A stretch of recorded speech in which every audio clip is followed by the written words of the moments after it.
Ahojte milí brúsiči, brúsičky a noví brúsiči a domáci brúsiči, domácich nožov a milovníci ostrých nožov. Čaute všetci.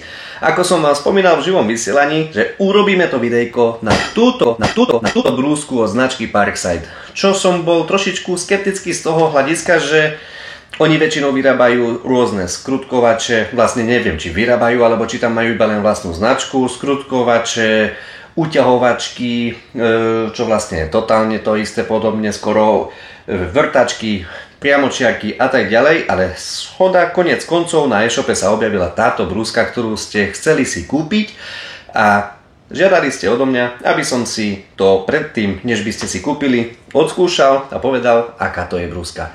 Nebudeme okolo toho veľa mlieť a hneď k veci, čo potrebujete vy doma mať, aby ste si mohli svoje nože udržiavať. Mať tie zrovnitosti v poriadku, aby ten kameň, keď sa namoril do vody, tak úplne, že by dlho vydržal, netrebalo by tam stále striekať tú vodu a že by ten kameň bol aspoň kúsok pevný, aby tá špina alebo vlastne ten kameň sa veľmi rýchlo nedeformoval, lebo potom zase sme v tom istom, že musíme strašne často rovnať a zrazu z kameňa nemáme nič.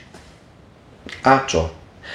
Vyhodili sme 28 €, kamene nám sú úplne na nič, no a teraz čo je potrebné? Zrovnitosti, aby nám sedeli. Pri bežnom brúsení nožov 400 a 801 kameň by úplne nám stačil. Objednal som si aj 1000, aj 6000 už len kvôli tomu, lebo mal som také obavy, že sú to kamene už, ktoré som ich mal raz. Mal som také nostalgické pocity, že tieto kamene podľa tých istých fotiek rovnakých už som doma mal. Hneď poďme k veci, vážení. Je tam balenie 1000 a 6000, čo sa týka zrnitosti a máme tu na zrnitosť 400 a 800. Pri bežných a kvalitných kameňoch vám hovorím, že táto zrnitosť by vám úplne že stačila a úplne by vám bolo ideálne mať iba len jeden tento kameň, kebyže bol dobrý, hej? Kebyže bol dobrý. Predtým, než by sme išli brúsiť a viete, že brúsim na Tormeku a ozaj toto video bude brúsené iba len na týchto tu na kameňoch a uvidíte aj aké sú zábery kameňov pod mikroskopom. Áno, dobre počuješ. Pod mikroskopom ako vyzerá táto zrnitosť 6000 a ako vyzerá zrnitosť 800. Čo pod mikroskopom chcem vám ukázať, je tá hustota tých kameňov, aká sa vlastne tam nachádza. Že či je to reálne tých 6000 a či tých 800, či sa náhodou nepodobá na tých 6000. Takže hneď ako skúška, nož je tupý. Samozrejme toto musíte vedieť, že nož je tupý. Poďme to rozbaliť. No, čo sa týka balenia, je to pekné balenie, áno, pekne spracované.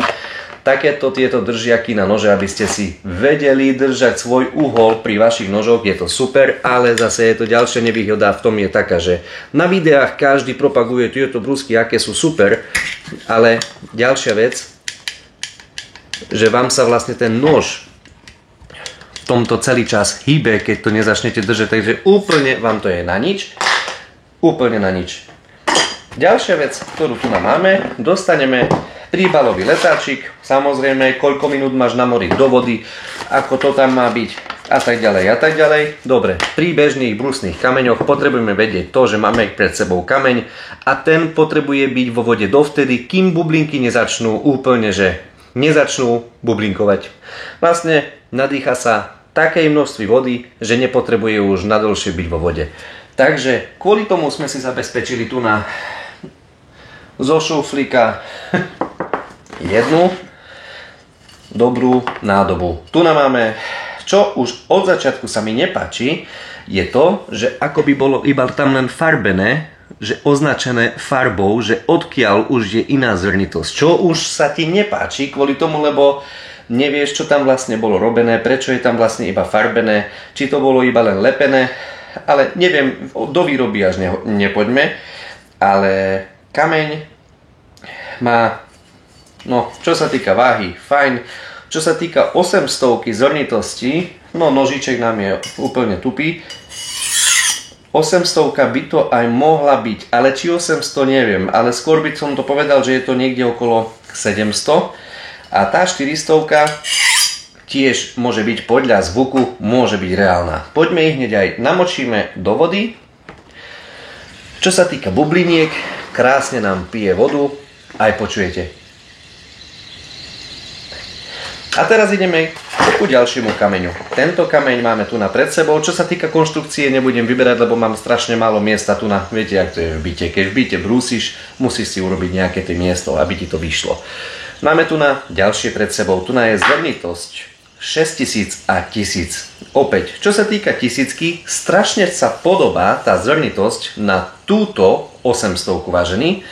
A čo sa týka 6000, tak ukážem vám niečo, jeden taký môj maličký lifehack, podľa ktorého som sa rozhodol, že objednám aj tú 6000, lebo mal som doma prírodný kameň, si predstavte, o značky Rossutec, a tento kameň na prírodnej báze bol vyrobený na Slovensku. Stojí iba jeden okolo 25-27 eur a je to z zvrnitosti 6000. Ale teraz počúvajte zvuk tohoto kameňa. Počujete zvuk 6000? Tento zvuk vám vyťahne aj zrkadlový efekt z vašich nožov, keď chcete udržiavať svoje nože úplne, že len ihlu odstrániť, tak toto je super. Keď idete robiť konvex, tak toto je super. A teraz ideme, že aký je zvuk 6000 z Parksideu. Toto je úplne, že iný zvuk, ale ponoríme do vody aj tento kameň. Tým, že sa nám to nezmestí, tak musíme ešte doplniť trošičku vody, ale nevadí. Ďalšia časť videa bude brúsenie. To, čo vám chcem ukázať, to bude aj dosť zaujímavé, lebo tieto kamene žiaľ ponúka každý jeden AliExpress, Wish, Amazon, všetkých, ktorých poznáte, podľa mňa to sú presne tie isté kamene a sú tam iba len ozaj priložené nejaké tie nadpisy, že Parkside, či si to priložíš ty, ale ináč reálne tento jeden kameň stojí 89 centov alebo maximálne 90 centov na Amazone. A to vidíš presne tu. Keď odkúpiš viacej kusov, čo Lidlu, absolútne nerobíš žiaden problém, že by tam vlastne na milióny, aj keď kúpili, alebo 100 000, však Lidl má, a oni, čo si kúpili vlastne tu pre túto reklamu, tak to je jeden velikánsky odrb. Prepáčte za výraz, ale je to odrb, čo sa týka kameňov, lebo ja už som to doma mal, ale nerobil som na to žiadne video, ale druhá časť bude o tom, že budeme brúsiť. Tak bude zaujímavé to druhé video. Tešte sa, pripojte sa a hneď ideš.